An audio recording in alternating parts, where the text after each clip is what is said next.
let me go in on these niggas. What's up? Hey niggers. Okay. Now what? I'm not Fuck that mad other at you. nigga though. Fuck no, really. Fuck that nigger. I smoke that other nigga. No cap. Say something else. I'm gonna come wave you at smack shout you. Bro, fuck you and fuck Muslims that fucking rape little kids. Bro, fuck all you motherfuckers, bro. You guys are weird as fuck. Fuck all you Muslim ass, fucking weird ass fuckers. You're going to regret saying all of this. In contrast to how, Ryan had a big 4th of July week himself. I don't know if you got a chance to see how his Twitter feed was going. Oh, no. You're not going to get me involved in that. That's not my thing. I'm here to talk about Camille. I'm here to stay positive, talk about Camille, what my fighters do, and about me helping my fighters, and me being positive, talking about family, on Mayweather Promotions, and that's what I'm here to talk about. Something negative, I don't want to have nothing to do with it. It didn't offend me. It made me feel very sad for him to hear him speaking the way that he was speaking.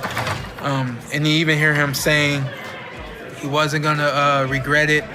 And then, again, to see him soliciting an apology. The apology was real. Him saying that he wasn't going to regret it was just him pushing on where he was already at. Anything that he commits to, he doesn't know how to uncommit to it. He doesn't know how to retract it. He doesn't know how to just stop it. You know what I mean? He's not a bad guy. He's not a bad kid. He's just made some bad mistakes, some immature decisions, and, he's just not reaping. Well, he's, unfortunately reaping, the results of, where they're at. Vugu Nayosi, Black Revolutionary Now. Just wanted to speak on Ryan Garcia, racist, anti-black rant. And I see a lot of people online, Negroes specifically, trying to defend him, saying about, the reason why he say those racist things against black people, because he was under the influence. There's always some kind of excuses when non-black people say racist things against black people. It's very interesting because those same people never say anything about Jews, about Indian people, about Chinese, about white people. It's always when they're drunk, they're high and they're under some drugs or they're mental whatever, and they say some racist, anti-black things against us. For some reason, they never say anything to other group of people. It's always black people. Pretty interesting, huh?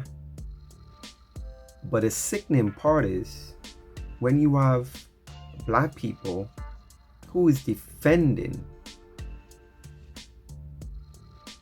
people like Ryan Garcia and defending white people or Indian people or Asian people. They're always defending racists against their own people.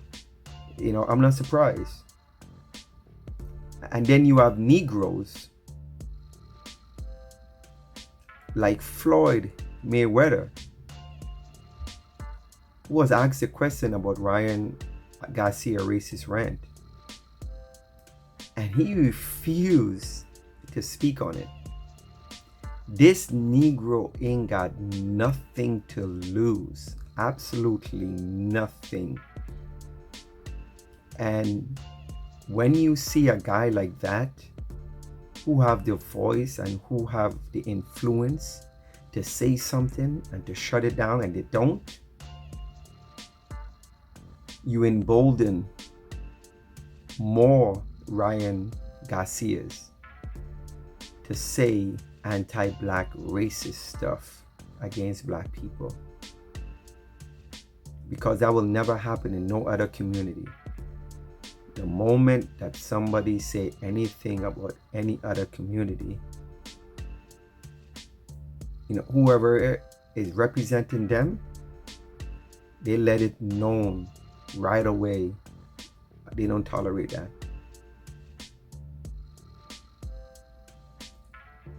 I want you guys to check out this video with Muhammad Ali. Look at this black man back in the 60s who had everything to lose.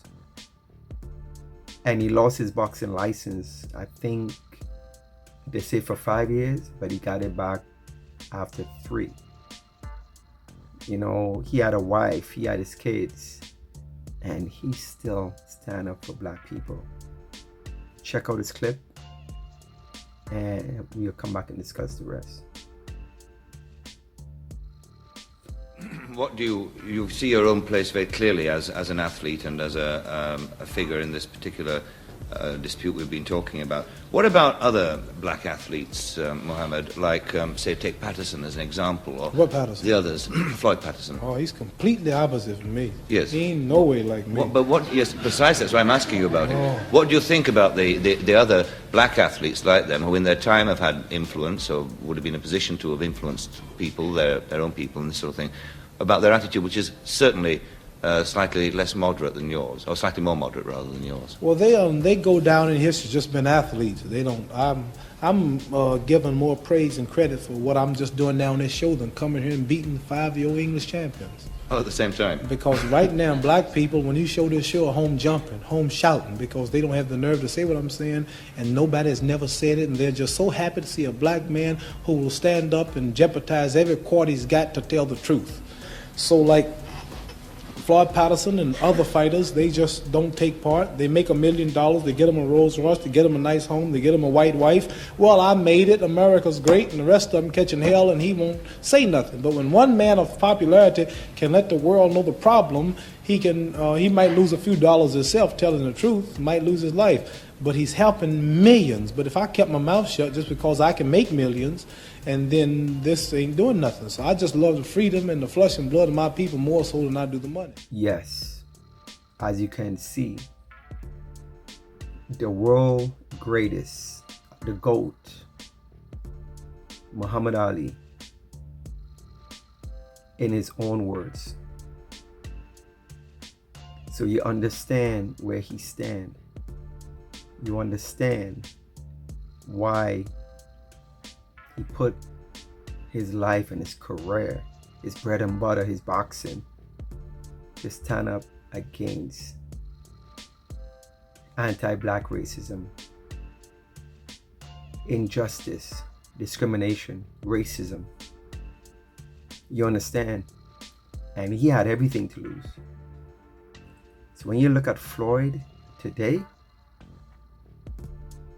who always showing off all his money and his watches and this, and he have this and his house and his cars or whatever, and this Negro ain't got nothing to lose. And someone asks him, what about Ryan Garcia? And he have the power to put that racist in check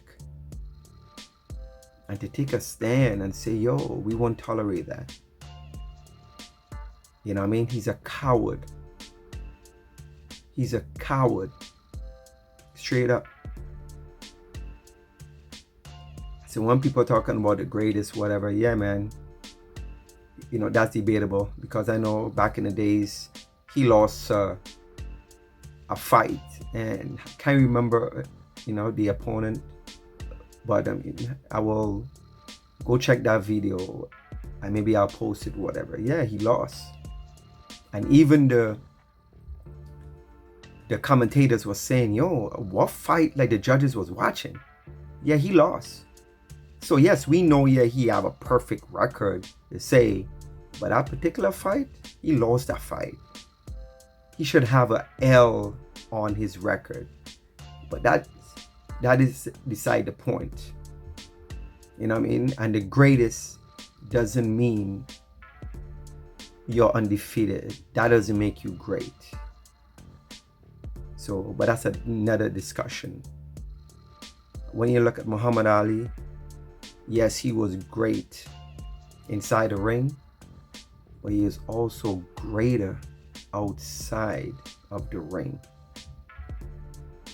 Because when it all said and done, and all the lights are shut off and you're all gone, your legacy lie on what you stand on. And he stand on principle. He stand on his people. So this Ryan Garcia racist rant, and you have black athletes who would even say nothing. Oh no, he trying to spin it and like, oh yeah, no, I don't want the negative, whatever. Yeah, well, the negative come to you. He's talking about people like you. He's talking about black people. He's talking about your children. Floyd, he's talking about your grandchildren. You embolden these racists to continue. And it perpetuates another cycle. So when your kids grow up and your grandkids grew up, and you don't check them today, they continue that. But these Negroes and that, they will never understand that. They're blinded by the fame and the money and all the stuff that they get. All the stuff that they have. So we need to check Ryan Garcia. And yes, we see a few black people who have, checked that racist. People who have a big voice and a big platform should be spearheading and calling out people like Ryan Garcia, racist, anti-black, rant. We have to do this. We have to call out these people. I don't care who they are. And yes, we got to call out Negroes too, because them is the one who does make all these racists more emboldened to continue to disrespect black people. And Vugu Nayosi, black revolutionary now.